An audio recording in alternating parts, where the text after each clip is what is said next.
Magandang gabi po sa inyong lahat mga kamatyas. Isa na namang kagilagilalas na performance ang ating masasaksihan sa laban na ito. Nagkapisakan. Aba, talagang masaya ang match nila. Puti dito si Gukes, black si Ding, pag-aralan po natin.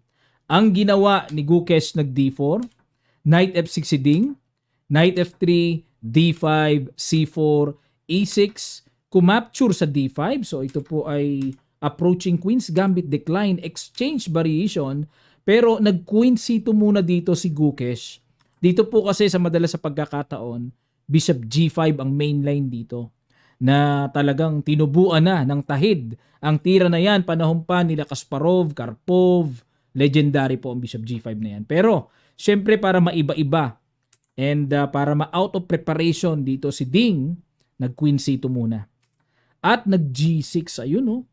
Para ang idea dito ay B-Bishop F5. Nag-H3, okay. Bakit kaya? Para walang Bishop G4 mamaya. Bishop F5 at nag-Queen B3 na sa tuwing nare-release po ang Bishop ay talagang masarap atakihin ang naiiwang B7. So theoretical pattern po yan. Queen B6 sinangga at nag-G4. Ayun, paalis sa Bishop. Kinapture na Queen to Queen and nag-Bishop C2. Medyo ambitious po ang move na ito na ang gustong mangyari ni Ding ay kuhanin niya ang pawn sa B3. Nag-Bishop F4. Good move. Mukhang preparado at kabisado talaga ni Gukesh ang linyang ito mga kamatyas. Surpresa, no? Himbis na suportahan Knight D2 para may suporta yung pawn. Pero pag nag-Knight D2 ang pangit po kasi binabarhan niya yung Bishop. Okay? Kaya dito, mas mainam po yung Bishop F4 develop at nag-H5.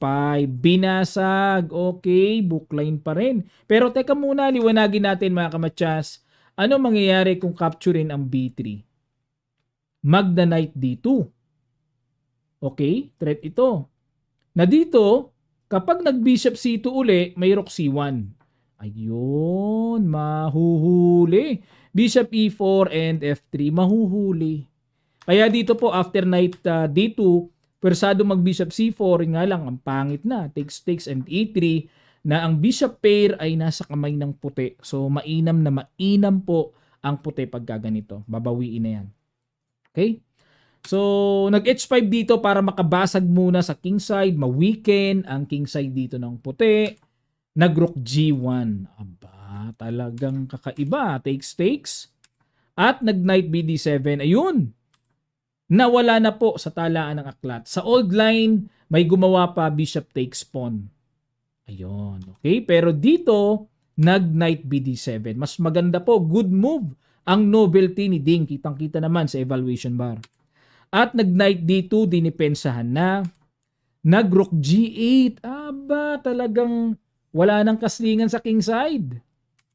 G5, Knight H5, Bishop H2, nag-Rook H8. Binalikan ni Ding para may tempo. Pag nag-Knight G7 atras, ililipat dito. At the same time, may tempo attack sa Bishop H2.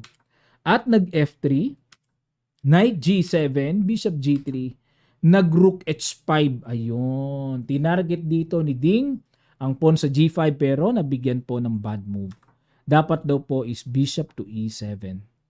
Ayun. Tapos ang gagawin dito, continuation is Rook C1, Bishop to F5, takbo. Pag nag-E4, takbo, Bishop E6. Okay? At nakikita ko dito kasi ay ready na, nakadevelop na yung mga minor pieces kaya slightly better po dito ang black. At medyo late pa ang development ng puti. Balik tayo sa Rook H5 na ginawa at nag-E4. Ayun, good move. Ang risky or ang risk ng pagkapasok ni Ding ng Bishop dyan, eh baka mamaya hindi makalabas. Yan ang nakakatakot dyan. At capture, Knight to E6 to target the pawn D4. Kasi po, kung mag-Rook takes G5, mag-Rook C1, goodbye Bishop.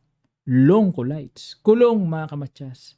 Kaya, nag-Knight E6, talagang pinipilit or gusto ni Ding na ma-rescue ang Bishop na nakakulong.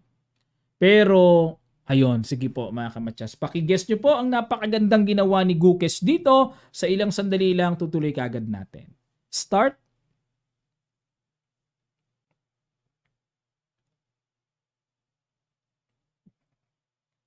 Maraming salamat po mga kamatsas. Congrats sa nakakita. Rook C1, good move. Wag na palang pansinin kung capturein man ng knight yung pawn D4. Knight XD4 may bishop F2 kasi na pang pa-remove ng knight na yan at nag-bishop G7. So ang plano dito ni Ding pag kinapture yung knight niya, capture, may tempo threat pa sa torre, pero another strong move ito dito. Feeling ko kinapos na dito si Ding. Knight E2. Todas. Napakalakas na tira. At napuwersa na lang pong ganito ang gawin ni Ding. Bumagsak na ang bishop niya ng buong buo. Takes. At nag-knight to E5. Okay, para maka knight F3, knight D4, at nag-rook D8, king E2. Ayan, para makover ang F3 square. Rook H2, bishop G2, at nag-A6. Ayan, pinipilit na lang po dito ni Ding na as much as possible maging solid ang pawn structure.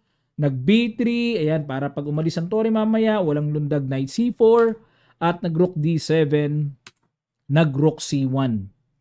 Okay, at nag-king E7, rook D1, unti-unti lang, tsaga na lang dito ni Gukes kasi nga lamang siya ng isang pyesa, hindi niya kailangan magwala ng pagwawalang sobra.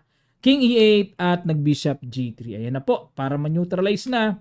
At bumalik sa H5 at nag-knight F3. Okay? So sabi nga ng mga veterano, palit-palitan na. Knight takes, king takes, at nag-bishop D4. Ayan, pang takip, pang cover sa mga palit-palitan, nag-rook H1, kinapture ang rook sa G5, at dito po mga kamatsas, sige po, puzzle number 2 tayo, napakabigat, tumbok ang tirang ito sa computer engine, napaka-accurate, sa ilang sandali lang, tutuloy kagad natin. Start.